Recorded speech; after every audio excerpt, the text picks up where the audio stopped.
Sa bawat Pilipinong may mahal sa buhay na nasa malayo, may kwento ng sakripisyo na hindi natin madalas marinig. Mga kwentong puno ng pag-asa, pagod at pag-ibig na walang kapalit. Magandang araw po sa inyong lahat. Isang makabuluhan at mapagpalang araw sa ating mga guro, mga kaklase, at sa bawat pusong Pilipinong nakikinig sa akin ngayon. Ako po si Gwen de Torres, isang mag-aaral na taas noo at buong pusong Pilipino.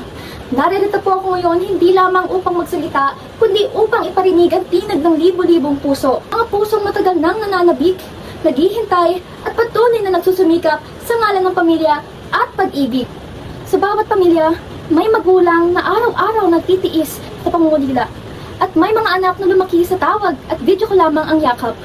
Kaya bago natin tawagin mga bayani ng ating mga OFW, tanungin muna natin ng ating mga sarili. Alam mo ba kung gaano kasakit ang yakapin ng tagumpay pero hindi mo man lang nayakap ang taong dahilan ng lahat ng yun? Isang tanong pero milyon ang nakakaalam ng sagot. Sapagkat sa bawat Pilipino umaalis papuntang ibang bansa, may naiiwang tahanang puno ng pangungulila. At sa bawat ngiti ng mga OFW sa isang litrato, may mga kwento ng sakripisyong hindi natin kailanman lubos na maiintindihan. Ating mga overseas Filipino workers, sila ang tunay na haligi ng bawat tahanan at ng ating ekonomiya. Ngunit higit sa lahat, sila ang mga bayaning tahimik na lumalaban, hindi gamit ang sandata, kundi ang pusong handang magsakripisyo. Habang tayo mahimbing na natutulog sa ating mga kama, sila ay naglilinis, nag-aalaga, nagbubuhat at nagluluto. Hindi para sa sarili, kundi para sa mga pamilyang iniwan dito sa Pilipinas. Sila ang mga magulang na nakakalimutan na ang sariling pangarap para lang matupad sa kanilang mga anak. Ngunit ang masakit, sa bansang kanilang pinagpapaguran, madalas hindi pantay ang trato.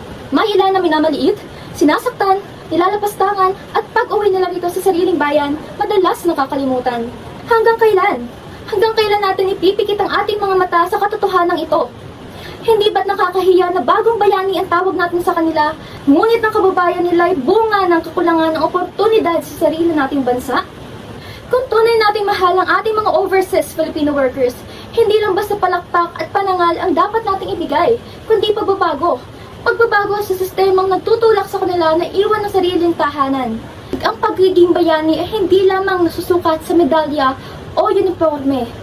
Ito ay nasusukat sa pusong marunong magsakripisyo. Kaya sa bawat OFW sa bawat sulok ng mundo, hindi kayo nag-iisa, hindi kayo nakalimutan, at higit sa lahat, kayo ang tunay na dahilan kung bakit matatag pa rin ang bansang ito. At ang tunay na tagumpay ng Pilipinas ay yung araw na wala nang kailangang umalis para lang mabuhay. Maraming salamat po.